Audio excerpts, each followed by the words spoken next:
kita mendapatkan banyak hal tentang bagaimana monitoring evaluasi dana desa. Beberapa yang mungkin saya catat adalah tentang bagaimana sistem aplikasi atau digitalisasi ini dilakukan oleh Kementerian Desa, tetapi masih ada tantangannya adalah 3.700-an desa tidak bisa berakses internet. Kemudian ada 11 ribuan desa yang secara akses internet masih sangat lemah.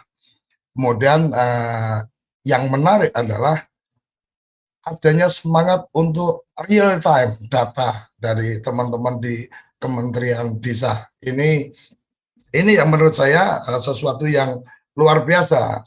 Beberapa saya sering menyampaikan tentang bagaimana mungkin kemarin kita mendengar dari Pak Fahri tentang di salah satu forum yang saya ikuti, Undang-Undang Desa adalah undang-undang yang paling progresif, revolusioner di 10 tahun terakhir.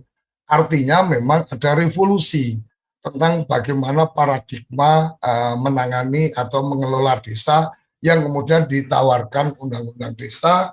Yang paling menarik menurut saya adalah tentang bagaimana Gus Salim sebagai Menteri Desa dalam mungkin beberapa bulan terakhir ini saya melihat semakin jelas memahami tentang semangat dari Soekarno-Hatta, pendiri bangsa kita, bagaimana tentang revolusi itu harus dilakukan.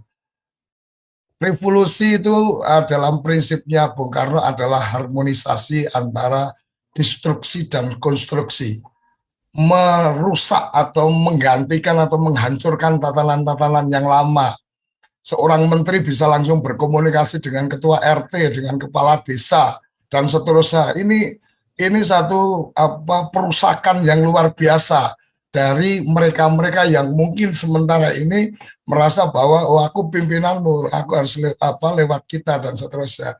Dan konstruksinya yang dibangun adalah membangun satu data desa, daulat data desa. Jadi saya pikir Gus Salim perlu mendapatkan satu apresiasi sebagai menteri yang kemudian punya semangat revolusi desa.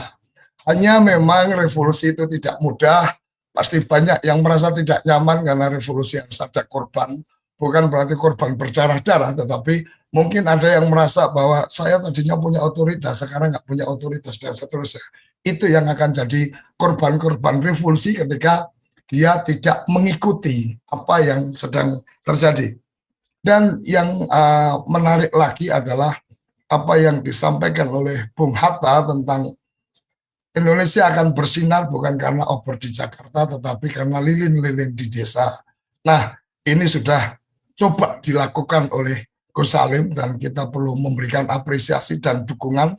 Semoga cukup kuat sebagai pemimpin revolusi desa untuk bertahan, dan semoga cukup kuat untuk kemudian ketika ada para pihak yang mungkin di atas pemimpin revolusi ini untuk kemudian tidak mengganggu dan mematikan, karena apapun kita merasakan bagaimana Bung Karno melakukan gerakan-gerakan kedaulatan Indonesia, toh akhirnya harus tumbang ketika urusan global tidak cukup mendukung.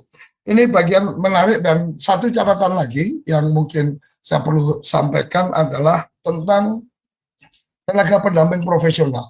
Tenaga pendamping profesional yang sudah menjadi bagian dari Kementerian Desa, menurut saya tidak kemudian hanya berurusan dengan Kementerian Desa, walaupun memang anaknya Kementerian Desa. Ada ruang yang saya lihat adalah pada saat mengikuti salah satu penjelasan dari Pak Yusra waktu itu, kalau tidak salah, ada ruang untuk pendayagunaan tenaga pendamping profesional. Nah, disinilah sebenarnya perlu pemahaman, perlu penyadaran, perlu pengetahuan dari teman-teman kementerian dan lembaga yang ada untuk kemudian bagaimana bersinergi, bagaimana berkolaborasi untuk melakukan pendaya gunaan dari teman-teman pendamping desa.